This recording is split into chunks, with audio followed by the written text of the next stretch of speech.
Welcome friends, मैं अभिजीत। चलिए market का प्राइस एक्शन एनालिसिस करते हैं। देखिए ये निफ्टी 50 का चार्ट है एंड ये डेली टाइम फ्रेम में ये चार्ट है। अभी चार्ट को अगर देखेंगे तो एक इन्वर्टेड हैमर कैंडल का फॉर्मेशन हुआ है एंड फॉर्मेशन जो है ये है एक बॉडी साइज कैंडल एंड उसके अंदर ही ये तीन कैंडल का फॉर्मेशन हुआ है, लेकिन थोड़ा सा डाउनवर्ड्स की तरफ ही फॉर्मेशन है और एक इन्वर्टेड हैमर कैंडल आज बना है। एंड छोटा टाइम फ्रेम में अगर चले जाएंगे हम लोग, जैसे कि 5 मिनट्स 5 मिनट्स में हम लोग क्या देखते हैं कि 5 मिनट्स के जो क्लोजिंग है, क्लोजिंग थोड़ा सा पॉजिटिव है, लेकिन अगर आप कंपैरिजन करेंगे डाउनफॉल के तो डाउनफॉल कोई कंसीडर अभी करना ज़्यादा सेफ रहेगा, क्योंकि जो जब क्लोजिंग मिला ना तो उसके पहले एक फॉल हुआ था, एग्रेसिव सेलिंग, एंड उसके बाद थोड़ा सा रीटेस्ट आप कह सकते हैं। ये जो लो लगा था इसको रीटेस्ट तो अभी डेली टाइम फ्रेम में नेगेटिव है एंड आज तो वीकली एक क्लोजिंग मिला है। तो वीकली चार्ट पे हम लोग अगर चले जाएंगे तो वीकली चार्ट में क्या दिख रहा है हम लोगों को। देखिए वीकली चार्ट हम लोगों ने जो लास्ट वीक में हम लोग क्या डिसाइड करके गए थे, जो प्राइस एक्शन जो कह रहा है अभी कि ये वाला एक फॉल हुआ था कैंडल एंड उसके बाद एक इनसाइड कैंडल था जो एक डोजी कैंडल, एंड आज भी उसी कैंडल के अंदर ही प्राइस ये और एक वीक निकाल दिया। इसका सिर्फ एक ही रीजन है। देखिए अगर ये इसको आप मार्क करके रखेंगे, ऐसे करके ऐसे मार्क किया और एक ऐसे मार्क किया, ठीक है। तो अगर डेली टाइम फ्रेम में हम लोग चले जाएंगे ना तो आपको अच्छे से समझ में आएगा। देखिए डेली टाइम फ्रेम में जो है इसको अगर हम लोग थोड़ा एक्सटेंड करेंगे तो ऐसा एक मार्किंग हो रहा है। ये डिमांड एरिया है। ये जो एक डोजी कैंडल है ना, इस डोजी कैंडल का ही इफेक्ट है कि प्राइस इधर कॉन्टिन्यूस 2 हफ्ता माने 2 वीक्स इधर एक ही जोन में ट्रेड किया। लेकिन एक चीज है, ये जो 2 वीक्स ट्रेड किया ना ये पूरा एक नेगेटिव कॉन्स्टलेशन के बिहेवियर में ही ट्रेड हो रहा है अभी। लेकिन एक चीज है कि जो लो लगा है वो ब्रेक नहीं हुआ। जो लास्ट डिमांड जोन है ना, इस कैंडल का हाई और लो मार्क करके रखिएगा, ठीक है। ये है डिमांड जोन। इस डिमांड जोन को अभी तक हम लोगों ने टच नहीं किया, तो अभी भी ये अनटेस्टेड जोन है निफ्टी 50 के। तो देखिए नेक्स्ट ट्रेडिंग सेशंस कैसे मूव हो सकता है उसको अभी चलिए देखते हैं। आवरली टाइम फ्रेम में हम लोग आ जाएंगे। आवरली टाइम फ्रेम में क्या दिख रहा है कि एक तो नेगेटिव कैंडल का पैटर्न तो है ही, मतलब नेगेटिव क्लोजिंग तो मिला है।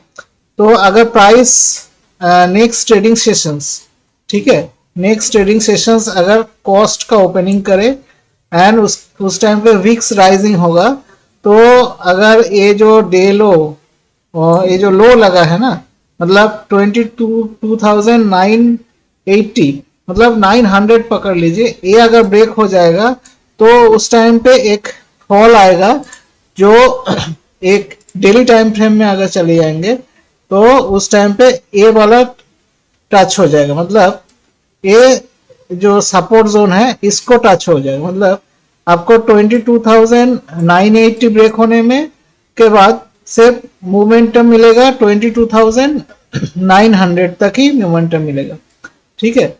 उधर से कोई एग्रेसिव सेलिंग नहीं आएगा। इस टाइम पे आप क्या करेंगे, इस जो रेंज है ना, इस रेंज को मार्क करके रखिएगा, क्योंकि इधर से प्राइस ऐसा नहीं कि एग्रेसिव मोमेंटम ऐसा करेगा। अगर एग्रेसिव मोमेंटम में ये प्राइस ब्रेक हुआ ना तो आप पकड़ के रखिए, प्राइस और भी डाउनफॉल की तरफ जाएगा एंड उस टाइम पे आपका लो लगेगा 21,300 तक प्राइस फिर चले जाएगा। लेकिन एक ही सेशंस में नहीं जाएगा, इसको थोड़ा ध्यान रखिएगा। लेकिन अगर प्राइस रुकने लगे, छोटा छोटा कैंडल बनाने लगे जिसका लोअर वीक का विजिबिलिटी है, तो आप मान के चलिए उधर से प्राइस एक रिवर्सल होगा। रिवर्सल के बाद आप फिर इस जोन में आ जाएगा। एंड उस टाइम पे अगर ए हाई ब्रेक हो जाएगा ना, तो एक मतलब जो ट्रैपिंग कहते हैं हम लोग, ट्रेड द ट्रैप, उस टाइम पे ए trade the trap concept activate हो जाएगा। क्योंकि देखिए ये एक तो कंसोलिडेशन जोन तो है, फिर भी ये नेगेटिव कंसोलिडेशन जोन है। इसकी वजह से मैं आपको बोल रहा हूँ कि लोअर लेवल पे ब्रेक किया, फिर इस जोन के अंदर आ गया, तो ये अगर ब्रेक हो जाएगा तो ट्रैपिंग को हम लोग ट्रेड करेंगे, मतलब सेलर को ट्रैप करते हुए ऊपर प्राइस मूव कर रहे हैं। तो अभी छोटा टाइम फ्रेम में कैसे आपको ट्रेड करना है, तो छोटा टाइम फ्रेम में ट्रेड करने से आपको देखिए, आपको आवर्ली टाइम फ्रेम में आ जाना है। आवर्ली टाइम फ्रेम में हम लोगों ने क्या डिस्कस किया, अभी हम लोगों ने डिस्कस किया कि ए अगर ब्रेक हो जाएगा तो 900 एक सपोर्ट, एंड उसके बाद आप उस डोजी को मार्क करके रखिएगा। वो अगर उस टाइम उधर में आप एग्रेसिव सेलिंग मत का कोई पोजीशन मत लीजिएगा, उस टाइम उसको थोड़ा अवॉइड करना ही सेफ रहेगा। अगर प्राइस कॉस्ट के ओपनिंग के बाद ऊपर जाने लगे तो आप मान के चलिए ये 23,350 ये एक सेलर रेंज है, ठीक है। तो इधर से ये वाला इसको मार्क करके रखिएगा, ये पूरा जोन को 23,298 से 23,350, ठीक है। इधर अगर रिवर्सल मिले 2 और 5 मिनट का टाइम फ्रेम में, उधर से आप सेलिंग का सेल ऑन राइज का ट्रेड लेंगे, और जो उस टाइम पे छोटा टाइम फ्रेम में स्विंग लो लगा होगा, फास्ट स्विंग लो पहला target, then second swing low next target, ठीक है। ऐसे करके सेल ऑन राइज में आपको ट्रेड लेना है। और एक चीज आप नोट डाउन कर लीजिए, आज जो मार्केट फॉल हुआ है, लेकिन आज लॉन्ग बिल्डअप हुआ है, लॉन्ग बिल्डअप हुआ है, और शॉर्ट को भी थोड़ा कवर किया गया है, ठीक है। तो मतलब मार्केट में अभी ज्यादा वोलेटिलिटी होगा, और विक्स तो अभी 16.75 के आसपास ट्रेड कर रहा है, तो मार्केट में ज्यादा अप एंड डाउन मूवमेंट होने का चांसेस है, ठीक है। तो इसको भी आपको ध्यान में रखना है। तो ये रहा निफ्टी का प्राइस एक्शन एनालिसिस। अभी चले जाते हैं हम लोग बैंक निफ्टी में।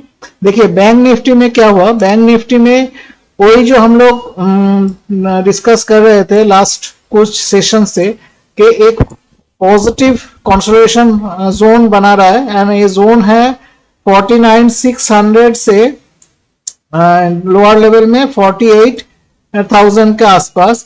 तो एसी जोन को अंदर ही हम अभी ट्रेड कर रहे हैं, लेकिन आज क्लोजिंग नेगेटिव मिला है, मतलब वीकली जो क्लोजिंग है वो नेगेटिव मिला है, जैसे निफ्टी में मिला है। मतलब next starting sessions of next week ये नेगेटिव हो सकता है, इसको प्रायोरिटी में रखना है, ठीक है।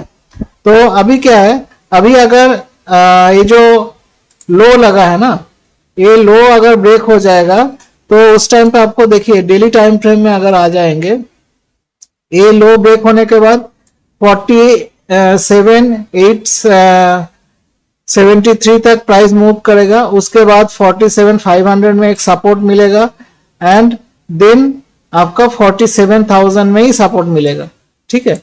लेकिन एक चीज है, 47 से 47,500 से 47,000, क्योंकि ये लोअर वीक है, मतलब ये एक बायर जोन है, ठीक है, ये एक बायर जोन।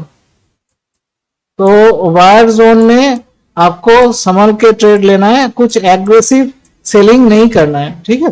तो ये हो गया डाउनवर्ड्स का प्लानिंग। अपवर्ड्स में क्या है, अगर कॉस्ट के ओपनिंग के बाद कोई ऊपर जाने लगे तो उसको जाने दीजिएगा। पहला देखिए सेल ऑन राइज हो जाएगा 48,860 से, मतलब 49,900 के आसपास से, और ये जोन आप मार्क करके रखिए 48,500 से स्टार्ट होकर 48,900 तक जाएगा। लेकिन ये तो डेली टाइम फ्रेम में हो गया। आवरली टाइम फ्रेम में अगर हम लोग देखेंगे तो आवरली टाइम फ्रेम में क्या दिख रहा है, आवरली टाइम फ्रेम में दिख रहा है क्या, ये जो अगर कॉस्ट के ओपनिंग के बाद 48 देखिए 48,800 यही सेम लेवल ही अभी निकल के आ रहा है। तो मतलब आपको इधर एक सेलिंग का सेल ऑन राइज का अपॉर्चुनिटी मिलेगा। उसके बाद देखिए ये तो पूरा एक सेलिंग रेंज है, मतलब 49,200 से 49 to 49,200 ये पूरा सेलिंग रेंज है। तो इधर से एक रिवर्सल मिलेगा तो उधर में आप सेल ऑन राइज करेंगे और इसमें आपको अभी अच्छा खासा प्रॉफिट होगा, क्योंकि अभी मार्केट देखिए बैंक निफ्टी एक पॉजिटिव कंसोलिडेशन कर रहा है आवरली टाइम फ्रेम में, और निफ्टी अपना सपोर्ट लेवल के पास ट्रेड कर रहा है जो एक अच्छा खासा डिमांड जोन है। तो अभी लोअर लेवल में ब्रेक होने के बाद एग्रेसिव मोमेंटम का थोड़ा सा पॉसिबिलिटीज कम है, लेकिन अगर एग्रेसिव मोमेंटम होगा उस टाइम पे आप देखिएगा विक्स लगातार राइजिंग होगा, तो आप समझ जाइएगा कि आज लोअर साइड में मोमेंटम एग्रेसिव होगा। तो ऐसे होता है price action analysis, and next trading day में कैसे प्राइस मूव करेगा आप इसको अच्छे खासे से समझ सकते हैं। मैं आपको क्लियरली विक्स के साथ लिंक करके पूरा प्राइस एक्शन निफ्टी और बैंक निफ्टी का बोल दिया। और अभी जो हम लोगों ने पूरा सेशंस किया, ये अगर आपको अच्छा लगे थोड़ा लाइक शेयर एंड कमेंट्स कीजिएगा। इसमें कुछ डाउट रहेगा तो आप कमेंट्स बॉक्स में कमेंट्स करके पूछ सकते हैं।